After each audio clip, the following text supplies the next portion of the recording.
Narito na ang may init na balitang dapat niyong tutukan sa One North Central Luzon ngayong Miyerkules. 30 anyos na lalaki nalunod sa dagat sa Bawang La Union. Bahagi ng dike sa Calasiao, Pangasinan bumigay dahil sa lakas ng agos ng tubig sa ilog.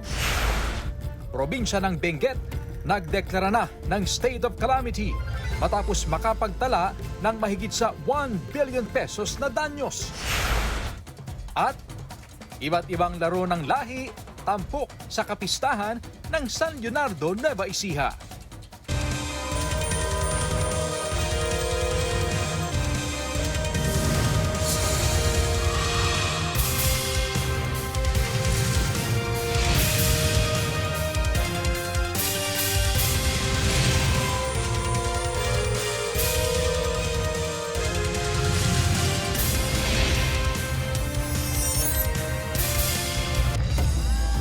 Magandang hapon, ako po si Chris Zuniga. Mahigit doble ang itinaas ngayon ng presyo ng ilang lowland vegetables sa Malimgas Public Market. At ang ilang negosyante halos wala na raw maibenta.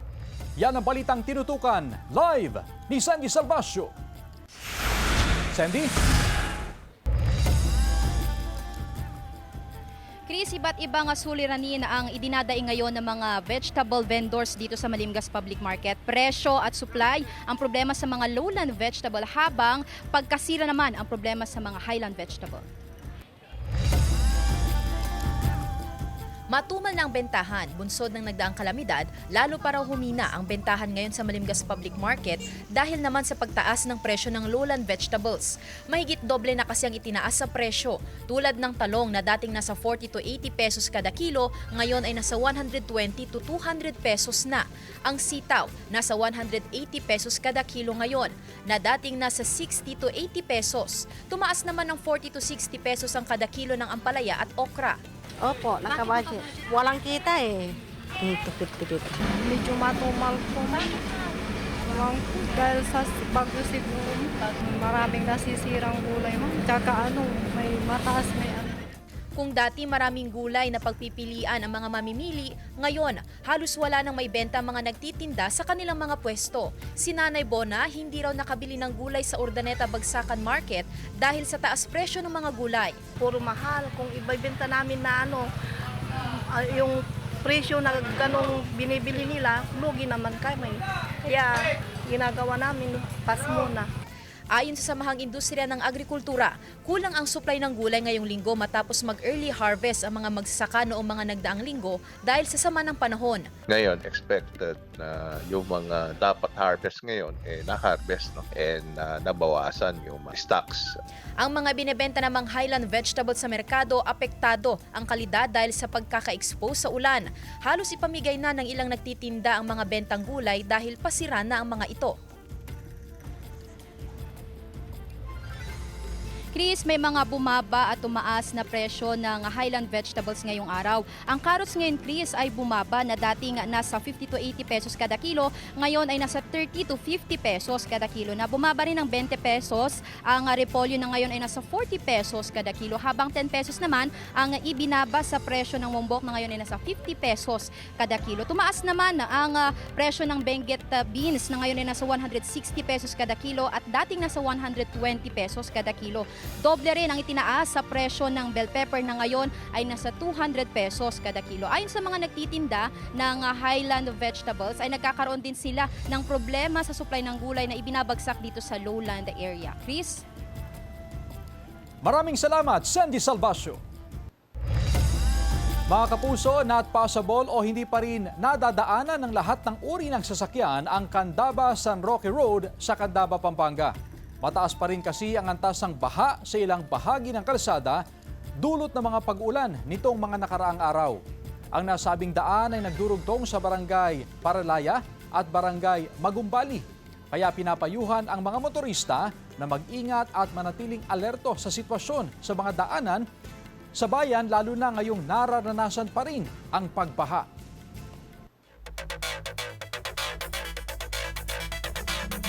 Bumigay ang bahagi ng irrigation dike sa barangay Talibao sa Calasiao, Pangasinan dahil sa lakas ng agos ng tubig sa ilog. Sundan sa report ni Sandy Salvacio. Bumigay na ang bahagi ng irrigation dike na ito sa Barangay Talibao, Calasiao, Pangasinan dahil sa epekto ng pagtaas ng Marusay River at malakas na agos nito noong mga nagdaang linggo. Ayon sa punong barangay, bago pa man mauwi sa ganitong sitwasyon ng dike, napansin na raw nila ang mga pitak nito. Noon pang unang linggo ng Agosto, ipinagbigay alam na nila ito sa lokal na pamahalaan at tanggapan ng Department of Public Works and Highways. Nangako naman daw ang DPWH na agad magsasagawa ng aksyon kapag bumuti na ang lagay ng panahon. Siyempre malalim yung baha, naabot din ito, napawan itong dike. Tapos siyempre yung current malakas. Kaya ito nasira ito sa gilid lang naman. Hiling ng mga residente na sana mabilis maayos ang dike bago muling tumama ang mga bagyo. Delikado raw kasi kung lalong lalala ang pinsala na magdudulot ng matinding pagbaha sa lugar. Nagsisilbi ring alternate route ng ilang residente ang daanan na bahagi ng dike. Pagdating yung mga tricycle dyan, kaya yung mga tricycle namin hindi na makatawid. Lalalim dito sa amin pag hindi nagawa yan. Kasi papasok yung lahat ng tubig dito, mas lalong lalalim kami.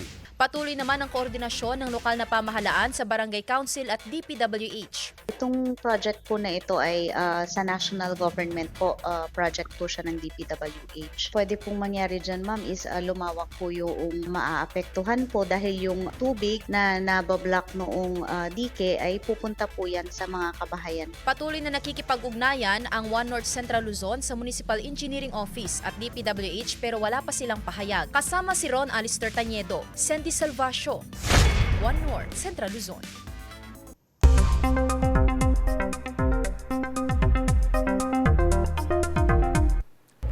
Lumayo na sa bansa ang bagyong may international name na Saudel at nalusaw na rin ang low pressure area na binabantayan sa labas ng Philippine Area of Responsibility.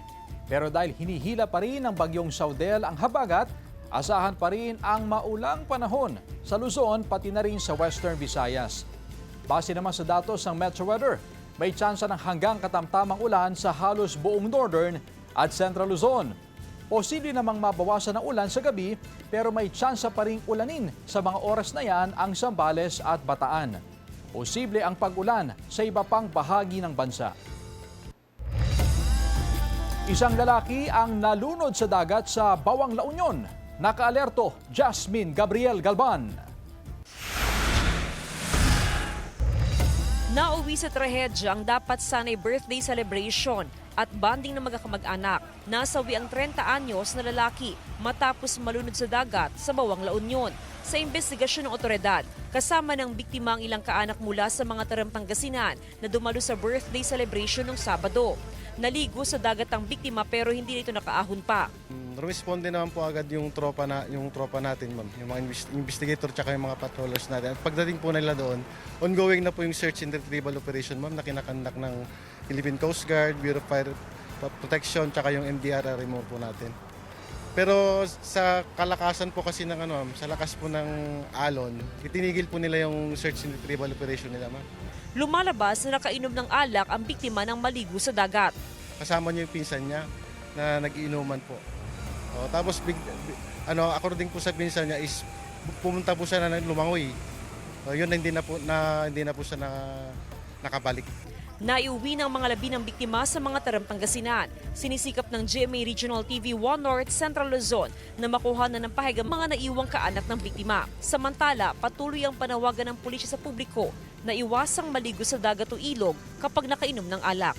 Kasama si Daryl Peralta, Jasmine Gabriel Galban, 1 North Central Luzon.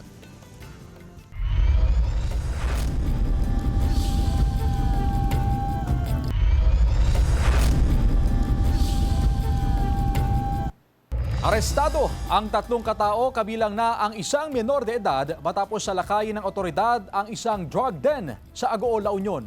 Yan at iba pang balita sa pagtutok ni Glam Caligdan Dizon. Arestado ang 3 lalaki, kabilang ang drug den maintainer at 17 anyos na binatilyo matapos i-raid ng PIDEA ang isang drug den sa barangay San Joaquin Norte, Agoo, La Union. Kabuo ang 7 gramo ng hinihinalang shabu ang nasabat na nagkakahalaga ng halos 50,000 pesos. Nakuha rin ng iba't ibang drug paraphernalia. Timbog naman sa drug buy bust operation sa San Fernando City, La Union ang 25 anyos na lalaki na isang veterinary technician. Ang suspect na si alias John ay kabilang daw sa high-value target ng PIDEA. Nakuha sa kanya ang 1 gramo ng shabu na nagkakahalaga ng 6,800 pesos. Kumpiskado rin sa operasyon ang ginamit na budol at buy bust money. Sa barangay Pataw sa Bugay, Cagayan, nasa kote naman ang 40 anyos na lalaking dating barangay tanod. Nahuli ang sospek sa isang bus terminal matapos nitong kunin ang kontrabando na ipinadala bilang kargamento. Sinubukan pa umanong tumakas ng sospek pero kalaunay nahuli rin. Kabuuang 35 grams ng hinihinalang shabu ang nakuha mula sa sospek na nagkakahalaga ng halos 300,000 pesos. Nahaharap sa kaukulang kaso ang mga naarestong sospek na wala pang pahayag. Glam Calicdan, Dizon, One North Central Luzon. Samantala, nagdeklara na ng state of calamity ang probinsya ng Benguet matapos makapagtala ng mahigit sa 1 billion pesos na danyos. Tutukan sa report. Matapos hagupitin ng mga bagyo at habagat ang probinsya ng Benguet, inaprubahan ng Sangguniang Panlalawigan ang Resolution No. 2026-0999 na nagdedeklara sa buong lalawigan ng state of calamity. Ito ay matapos umabot sa tinatayang mahigit 1 bilyong piso ang pinsala sa agrikultura at infrastruktura dulot ng habagat at mga nagdaang bagyo. Sa datos ng provincial government, nasa 211 na bahay ang nasira, 5 kataong namatay dahil sa mga insidente ng landslide, habang 6,362 na magsasaka ang naapektuhan. Layo ng pagdedeklara ng state of calamity na mapabilis ang pagpapalabas ng pondo para sa relief at recovery ng mga apektadong sektor. Iginiit ng pamahalaang panlalawigan na isa sa mga tututukang ayusin ang mga pinsala sa kalsada at agrikultura gamit ang 36 million pesos na Quick Response Fund. Ang unahin natin, access road natin kasi pagka sarado pa ito, walang dadaanan yung mga farmers natin. Talagang apektado ang ekonomiya kasi siyempre yung mga farmers natin hindi na nakapagbenta ng mga produce nila. Gayunpaman, humihingi pa rin ng karagdagang tulong ang probinsya upang maisagawa ang mga kinakailangan pang rehabilitasyon. Hindi talaga kaya ng ating resources ngayon. But with the declaration of the state of calamity in the province of Benguet, maka-access tayo sa tulong, madalian na tulong from the national line agencies. Sandy Salvacio, One North Central Luzon. Mga kapuso, naglabas na ng abiso ngayong araw ang pamunuan ng San Roque Dam sa Pangasinan. Simula kaninang alas 5 ng hapon, isang gate ng low-level outlet ang binuksan na may discharge na 150 cubic meters per second. Sa datos ng Pag-asa, as of 8 a.m., nasa 275.45 meters na ang water level sa San Roque Dam. Bahagi ito ng precautionary measures ng pamunuan ng dam. Narito naman ang lagay ng ilan pang reservoirs sa Luzon.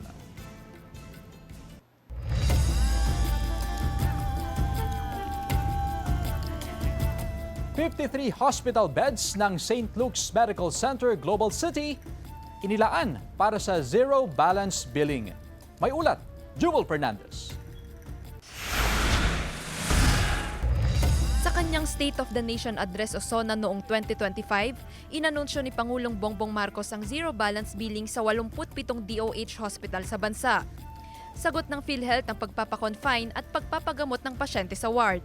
Yun nga lang, hindi naman sapat ang mga pasilidad para ipatupad ang layunin ng universal healthcare. Nabigyan ng akses ang lahat ng Pilipino sa dekalidad at abot kayang serbisyong medikal na walang dapat ipangamba sa gastusin. Dahil dito, nakikipagkasundo ang pamahalaan sa mga pribadong ospital para mapalawak ang libreng serbisyong medikal. Lumagda ang PhilHealth at St. Luke's Medical Center Global City ng kasunduan para sa no balance billing. Malinaw ang ating hangarin. Hindi dapat maging hadlang ang kakulangan sa pera para makakuha ng kinakailangan atensyong medikal. Sa ilalim ng kasunduan, maglalaan ang St. Luke's ng 53 beds para sa mga PhilHealth member na kwalipikado sa serbisyong medikal. Ditulungan po tayo ng St. Luke's na makapag-serve ng mas maraming patient na hindi po sila kailangan magdagdag bayad. Halimbawa, bago pa itong permahang ito, Umabot na raw sa 55 ina ang nanganak ng libre sa kanilang ospital sa ilalim ng no balance billing system ng PhilHealth. Pero hindi lang sa panganganak, kundi lahat ng benefit package ng PhilHealth ibibigay din dito sa St. Luke's. Dahil limitado lang ang mga nakalaang hospital beds, sasalain muna kung sino ang mabibigyang prioridad dito. Gusto ko nating ma-focus yung efforts natin, saka finances natin dun sa talagang nangangailangan, yung poorest of the poor. Eventually siguro gagawa ng paraan ng PhilHealth na lahat tayo na PhilHealth member, libre na lang. Nauna rito ay nagkaroon na rin ng kasunduan ng PhilHealth sa Cardinal Santos Medical Center. May pag-uusap na rin daw para sa kahalintulad na kasunduan sa The Medical City at Asian Hospital. Joel Fernandez, One North Central Luzon. Sa iba pang balita, Fetcher ID in-issue sa mga magulang sa Mangaldan, Pangasinan bilang pagpapaigting sa seguridad sa mga paaralan. Narito ang report. Mag-aalas 11 ng umaga nang magtungo sa eskwelahan si Nanay Rosa para sunduin ang 3 apo na nag-aaral sa Malabago Elementary School. Bago pumasok sa gate ng eskwelahan, sinuot na niya ang Fetcher's ID na ibinigay ng pamunuan ng paaralan. Kung walang suot o dalang ID, hindi makakapasok sa loob ng eskwelahan at hindi rin makakapagsundo na mag-aaral. Mga estudyante po kasi safe sila na yung talaga pong susundo sa kanila yung parents nila or guardian, ganun. Mahigpit na pinapatupad sa Malabago Elementary School ang No Fetcher's ID, No Sundo Policy. Bahagi ito ng pag-iingat ng eskwelahan para matiyak ang kaligtasan ng mga bata. Para sa safety ng lahat, para yung mga lahat ng papasok sa school, alam namin na part sila ng school talaga, Malabago Elementary School family. Mahigit 700 na ID ang inimprenta ng pamunuan ng eskwelahan. Libre ang mga ID. Nagko-comply sila kasi na meeting namin sa PTA meeting with the SGC. Sa ngayon, nakikita ng pamunuan ng eskwelahan na epektibong ipinapatupad na polisiya. Nakikita rin naman daw nilang pagsunod ng mga magulang sa panuntunan na ito ng paaralan, lalo pat para ito sa ikabubuti ng mga learner. Jasmine Gabriel Galban, One North Central Luzon. Puspusa naman ang repopulation ng bangus sa mga lugar na tinamaan ng gataw at fish kill. Silipin sa report. Nagsasagawang Department of Agriculture ng repopulation ng bangus sa mga palaisdaan sa iba't ibang lugar sa bansa na naapektuhan ng gataw at fish kill. Namamahagi na raw ang DA ng fingerlings upang makapagsimula ulit ang mga apektadong bangus grower. Technically, dun sa mga tinamaan talaga, we will try to repopulate and give them fingerlings na para makapag-seed ulit sila. Paliwanag ng DA ng pagbaba ng dissolved oxygen sa mga palaisdaan ng dahilan ng fish kill. Maliit na porsyento lang ng mga palaisdaan sa bansang naapektuhan ng fish kill, kaya't hindi apektado ang supply ng bangus sa bansa. Dumarami rin daw ang huli ng galunggong, tamban at tuna tuwing El Nino na nakakatulong upang mapanatili ang sapat na supply ng isda sa merkado. Bangus sa pinag-usapan. Tilapia medyo maayos din ang production. Tsaka while there are fish kills na nangyayari, medyo hindi naman siya all over the country. It's specific places, no? Malaking tulong naman sa mga bangus growers sa Pangasinan ang bahagyang pagbaba sa presyo ng fingerlings. Maganda ma'am, medyo mababa, hindi tulad nung dati. Nung umabot ng 13.50, 14, gano'n. Ngayon, 4.50 yung pinakamababa. Samantala, nakatakdang bumili ang DA ng mga solar aerator upang mapanatili ang sapat na oxygen level at maiwasan ang gataw at fish kill sa mga palaisdaan. Kasama si Henry Duminsil, Jasmine Gabriel Galban, One North Central Luzon. Nabigyan ang mga mango growers sa Calasiao, Pangasinan ng 300,000 pesos na halaga ng mga gamit pang-agrikultura. Kabilang dito ang 200 bags ng pataba, 40 bags ng inducer at 100 na piraso ng plastic crate. Suporta ito ng Department of Agriculture na magagamit nila sa kanilang Mango Rehabilitation Program. Malaking tulong daw ito sa mango growers, lalo't ngayon pa lamang sila nakakabawi simula ng manalasa ang bagyong uwan noong nakaraang taon, kung saan isa sa pinakanapinsala ang sektor ng pagmamangga sa Calasiao. Sa budget deliberation ng Kamara sa panukalang pondo para sa Department of Trade and Industry, binusisi ang kontrobersyal na PAC Silica. Ayon sa DTI, hindi Artificial Intelligence o AI Data Center, kundi Advanced Manufacturing ang itatayo sa New Clark City sa Tarlac. Isa lang daw yan sa mga proyekto sa ilalim ng PAC Silica Initiative na pinangungunahan ng Amerika. Sa Advanced Manufacturing sa New Clark City, may mga gagawin daw na para sa mga equipment na gagamitin sa mismong AI Data Center na hindi roon itatayo. May usapan pa raw na isa pang Pac Silica project na isang integrated circuit design national hub ang itatayo sa Metro Manila. Marami ang tutol sa Pac Silica dahil sa pangambang kakain ito ng kuryente at tubig. Ayon sa DTI, ilan sa pinag-uusapang plano ang pag-harvest ng tubig ulan. Pati na ang desalination o pagproseso ng pag-convert ng salt water sa fresh water.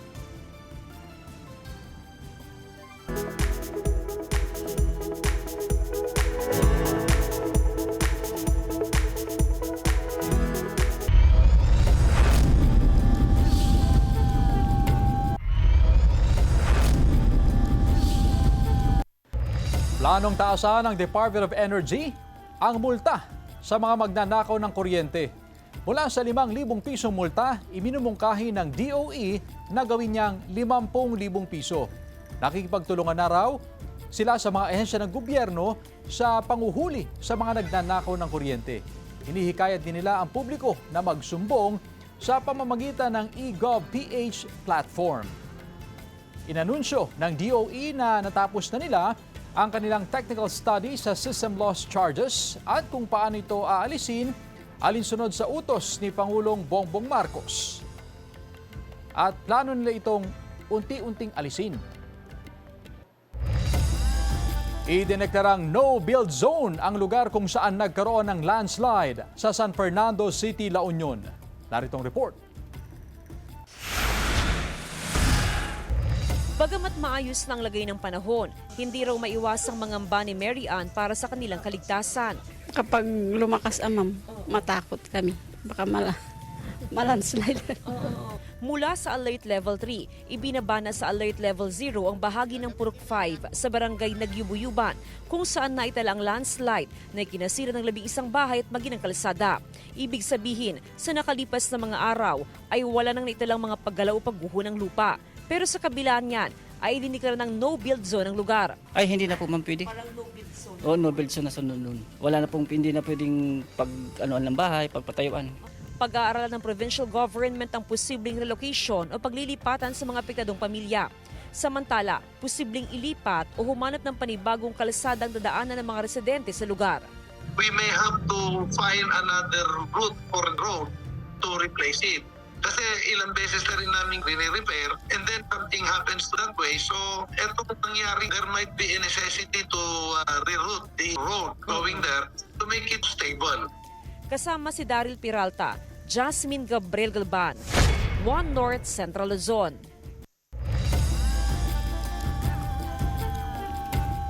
Mga kapuso, nagsagawa ng spacewalk sa International Space Station ang 2 astronaut ng National Aeronautics and Space Administration o NASA. Sa kuha ng kanilang helmet cameras, makikita sina Anil Menon at Sophie Adeno habang ikinakabit ang high-speed space-to-ground antenna sa ISS. Tanaw riyan ang nakamamanghang view ng Earth. Ang antenna ay gagamitin sa paghati ng high-speed data sa pagitan ng International Space Station at Mission Control Center ng NASA sa Houston. Unang tinangkang mag-install ng antena sa spacewalk na ginawa noong August 18 pero kinulang ng oras para magawa ito.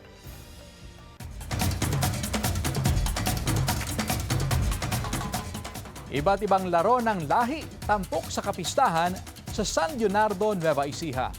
Tunghayan sa report. Lakas, bilis at diskarte. Yan ang ipinamalas ng ilang kabataan na lumahok sa laro ng lahi na bahagi ng pagdiriwang ng Kalamay Festival kasabay ng kapistahan ng patron na si San Bartolome Apostol sa San Leonardo, Nueva Ecija mula sa Basagan ng Palayo, Palosebo, Pabitin, sack race at unahan sa paghuli ng bibe. Umeffort ang bawat kalahok at nais maiuwi ang papremyo. Ito pong mga kabataang narito, nagtutulong-tulong, nagsasama-sama, nagkakaisa. Ito po yung napakagandang larawan ng pag-asa sapagkat nakikita natin merong alternative ang mga kabataan. Layo ng aktibidad na iparana sa mga kabataan ng kasalukuyang henerasyon ang laro ng lahi o larong Pinoy na kahit walang electronic gadget tulad ng cellphone, laptop, computer at iba pa ay talaga nga namang mag-e-enjoy ka. Todo suporta ang lokal na pamahalaan sa mga aktibidad ng kapistahan ng San Bartolome Apostol para makapagbigay ng kasiyahan sa mga residente at iba pang mga karatig bayan at lungsod na dumayo para makiisa sa pagdiriwang ng Kalamay Festival 2026. 100% po na nakasuporta ang LGU ngayon sa inisyatibo po ng ating mahal na Kurang Baroko. Kaya isang magandang pagkakataon po ito para imulat silang muli na ito yung ating pinanggalingan at yung pinanggalingan natin ay napakagandang lingunin. Nag-uwi ng cash prizes at mga papremyo ang mga nanalo sa iba't ibang aktibidad. Sandy Salvacio, One North, Central Luzon. Samantala, mapaparoon niyo po ang episode na ito at iba pang pinakahuling lokal na balita sa official website ng GMA Regional TV, www.gmaregionaltv.com. Pwede rin kayong bumisita sa aming official YouTube channel, GMA Regional TV, at i-click ang subscribe button para sa pinaka-maiinit na balita mula sa mga rehiyon. At yan ang mga pinakamalaki at pinakahuling balita sa Hilaga at Gitnang Luzon. Maraming salamat mga kapuso, pati na ang mga kapuso natin abroad. Ako po si Chris Zuniga. Kami, ang GMA Regional TV, One North Central Luzon. Walang kinikilingan, walang pinoprotektahan. Noon at ngayon, serbisyong totoo.